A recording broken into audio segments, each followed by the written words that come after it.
दोस्तों, वाल्मीकि रामायण के अनुसार बताया गया है कि लक्ष्मण ने शूर्पणखा के नाक काट दिए थे। लेकिन क्या ये बात सच है? तो आइए जानते हैं लक्ष्मण और शूर्पणखा की विचित्र कहानी के बारे में। शूर्पणखा रावण की बहन थी और राजा कालका के पुत्र की पत्नी। रावण ने अपनी बहन के पति का वध कर दिया था। तब रावण ने शूर्पणखा को अपने पास रख लिया था। एक दिन शूर्पणखा जंगल में भटक रही थी, तभी उसे भगवान राम दिखाई दिए। तब शूर्पणखा श्री राम पर मुग्ध हो गई और उनके सामने आकर अपने विवाह का प्रस्ताव रख दिया। तब श्री राम ने शूर्पणखा को बताया कि मेरा विवाह हो चुका है, लेकिन मेरा छोटा भाई अभी अविवाहित है। अगर तुम्हें मेरा छोटा भाई पसंद आ जाए तो तुम उससे विवाह कर सकती हो। इतना सुनकर शूर्पणखा लक्ष्मण के पास आकर बोली कि मैं तुमसे विवाह करना चाहती हूँ। लेकिन लक्ष्मण ने मना कर दिया और बोला कि आप भैया राम के पास जाओ। तब राक्षसी शूर्पणखा श्री राम के पास गई और बोली कि तुम्हारे छोटे भाई ने विवाह करने से मना कर दिया, अब तुम ही मेरे साथ विवाह कर लो। तब श्री राम ने कहा कि मेरा विवाह सीता से हो चुका है, मैं अब तुमसे विवाह नहीं कर सकता। इतना सुनकर शूर्पणखा को क्रोध आ गया और उसने कहा कि मैं सीता को मार देती हूँ, उसके बाद तो तुमको मुझसे विवाह करना ही पड़ेगा। फिर माता सीता को मारने के लिए शूर्पणखा जैसे ही आगे बढ़ी कि लक्ष्मण ने उसकी नाक काट दी। इस बात से क्रोधित होकर शूर्पणखा अपने भाई खर के पास गई तो खर ने श्री राम और लक्ष्मण को मारने के लिए राक्षस भेजे, लेकिन श्री राम ने सभी राक्षसों को मार दिया। दोस्तों, रामायण काल की यह पूरी घटना जिस स्थान पर घटित हुई थी, आज के संदर्भ में वह स्थान कहाँ है? आज हम इसकी पूरी जानकारी आपके समक्ष प्रस्तुत कर रहे हैं। वाल्मीकि रामायण में वर्णित कथा के अनुसार नासिक गोदावरी के किनारे 5 वट वृक्षों का एक स्थान है जिसे पंचवटी कहा जाता है। रामायण से जुड़ी कहानियों के अनुसार यही वो जगह है जहां रावण ने माता सीता का अपहरण किया था। नासिक में पंचवटी के करीब 8-10 किलोमीटर दूर गोदावरी और कपिला नदी के संगम पर ये जगह है। कहा जाता है कि इसी जगह पर लक्ष्मण जी ने शूर्पणखा की नाक काटी थी। नासिका काटने की कहानी को लेकर इस शहर का नाम नासिक है। माना जाता है कि त्रेता युग में यह क्षेत्र जन स्थान के नाम से प्रसिद्ध था और राक्षस राज रावण का यह प्रमुख केंद्र था। वाल्मीकि रामायण के अनुसार यहाँ खर नामक राक्षस 14,000 राक्षसों के साथ रहता था। कहा जाता है कि अगस्त्य मुनि ने श्री राम को पूरी तरह हथियारों से सुसज्जित कर पंचवटी भेजा था। लोक कहानियों के हिसाब से लक्ष्मण जी ने यहाँ शूर्पणखा की नाक काटी थी।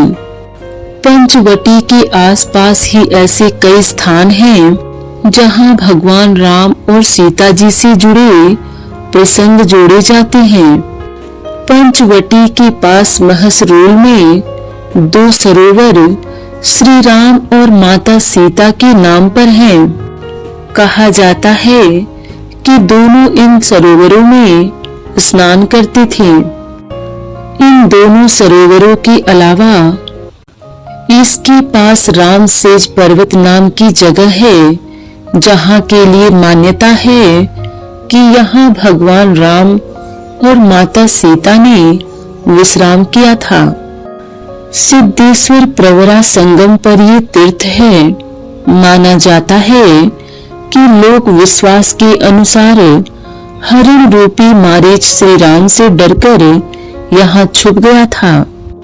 इसके पास ठान नामक एक गांव है, जिसके लिए कहा जाता है कि हरिण रूपी मारीच जंगल में पेड़ों और झाड़ियों के पीछे जान बचाने के लिए छिपता रहा।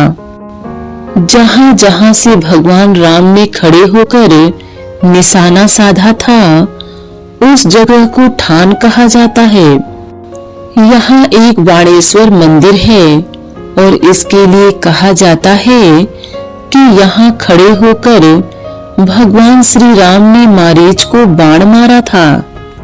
इस स्थान का रामचरितमानस में वर्णन भी है। एक अन्य स्थान है मृगवाधेश्वर।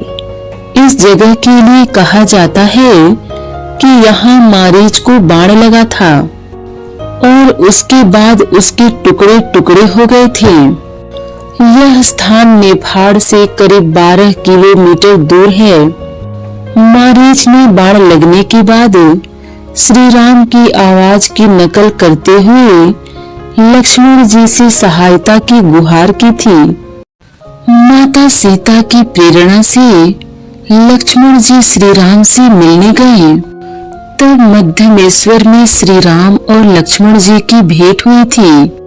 वही रामेश्वरम खांडव गांव के लिए कहा जाता है कि जब भगवान राम ने मारीच को बाण मारा तो उसके टुकड़े टुकड़े हो गए और उसका धड़ काय गांव में गिरा और सिर टोक गांव में गिरा।